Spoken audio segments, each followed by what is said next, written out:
Thank you for taking time for this video. I really appreciate that. I'm Paris and the founder of Astrono.io. Astrono is an e-learning website where you can get better knowledge about all the CNCF exams, so you can hopefully pass the CubeStonaut and the Golden CubeStonaut. I am a Kubernetes specialist and a huge cloud native enthusiast. Then I spend a lot of my free time to being a public speaker, and then I'm becoming a CubeStonaut. Thank you for watching this video. Please share it and give this channel a like. Hello and welcome for this video. In this video we will speak about the Argo Events and how it's working.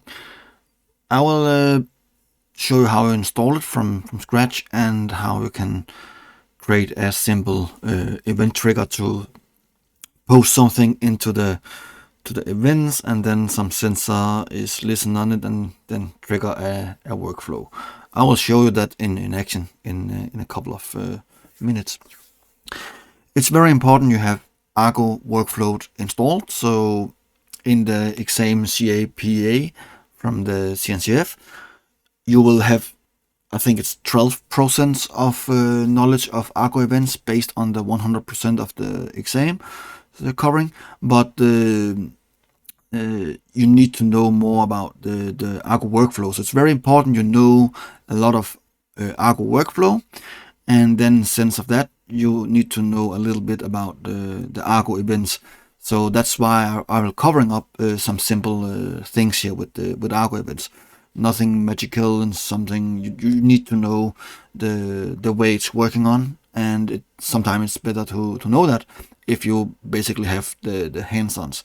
So go for the Argo project webpage and click on event, and you can go for the documentation here and read more, get started and read more.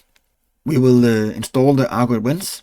Of course, if you are scrolling down for this video, in the description you will find my resource link for this this video, and then you come for my GitHub page where you can make it a star up here, and if you scroll a little bit down you will have the create namespace and apply the installation.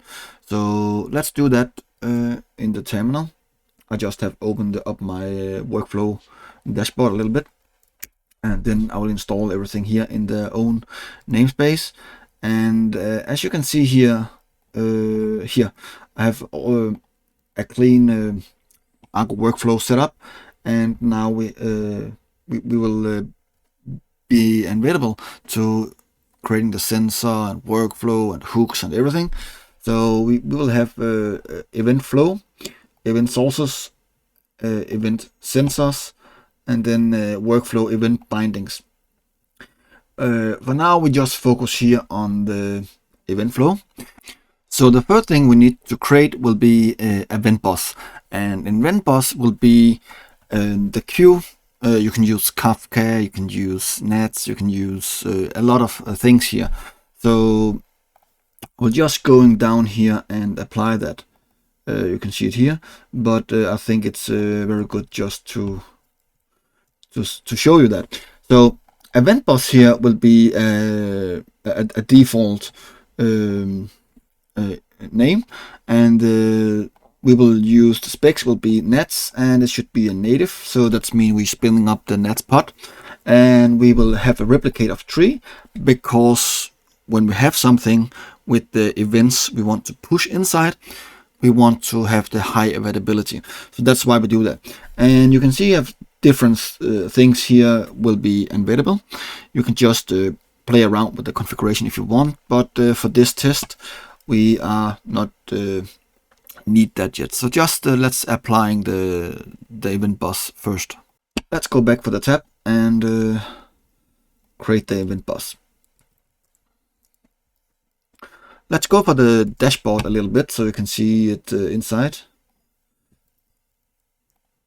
You can see event flow, sources, and this one. So nothing happened right away, and that's fine. So let's go back.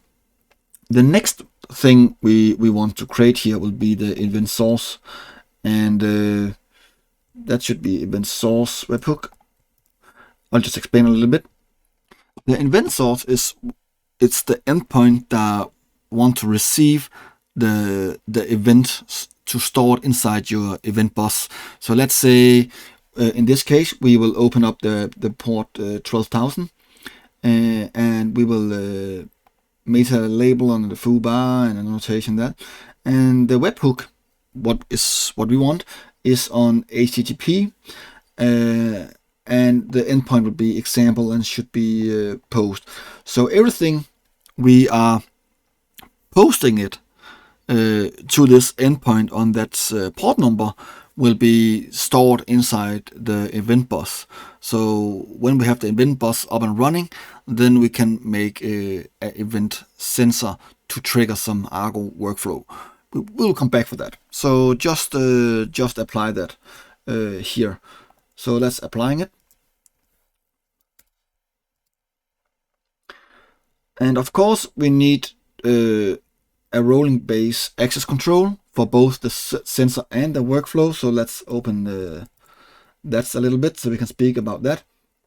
Rolling base here and here.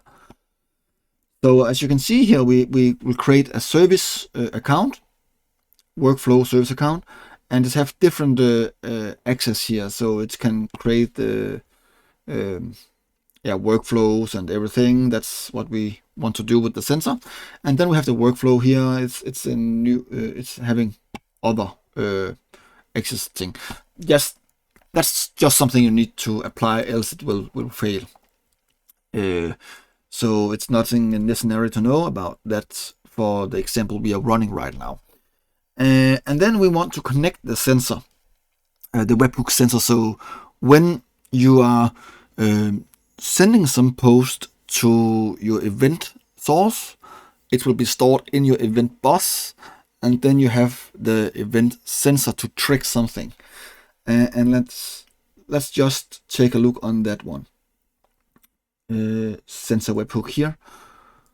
We'll close those, and you can see here what is saying here. It's the kind sensor, and what it's doing here to trigger a trigger, and it depends on event name, example, and event source webhook, and it will trigger a Kubernetes resources, and its operation will be create, and the source will be a resource, and this is just a manifest. You can do whatever you want inside here. It could be a deployment, it could be a job, whatever you want.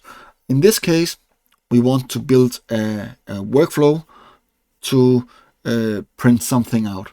Hello world, if nothing comes inside, else we will print what we have. So in this case, we will create a Kubernetes manifest resource for the Argo workflow when it's coming for that. So let's create that and add it up here, and going back, and you can see the port forwarding should be here, but let's just see up here. Now you can see we have it. Just going back again, we have the example here. This is the event source. Then we have the EventBus. This is the where we store everything. The Nets queue. You can replace it with Kafka if you want. And then you have the webhook workflow trigger. That's the event sensor. It's triggering the webhook. So let's just open the port number here, and I have a tab more here. Just clean this one. We want to make this available for this host if you post. So let's just post here and post it and see what happens. You can see it's starting the webhook, and if we're going back here, you can see it's running. So if I'm just say 1, 2, 3, 4, you can see it's starting the 4 webhooks, and that's exactly what we want. So in this case, we have building the event source where it's binding up for EventBus to store the events, and then we have an event sensor to trigger something. In our case, a workflow from Argo. So that's how the Argo Argo events are working. You have event sources to an EventBus to triggering the event sensor to do something. So that's how it's working. I really hope you enjoy this video and you understand what my point is. I will recommend to play a little bit around with it so you know how it's working. It's very important to the exam to know the event source are sending to an EventBus, and the EventBus is connected to an event sensor, and then it triggers something. That's how Argo Events are working. It's very good for data pipelines and some schedule like that. So yeah, hope you enjoyed this video. And if you like, you can make a subscription for my channel. Make comments below if you have any questions. Give it a like, share the video, and I really hope you will pass the exam. Thank you so much, and hope to see you in the next time.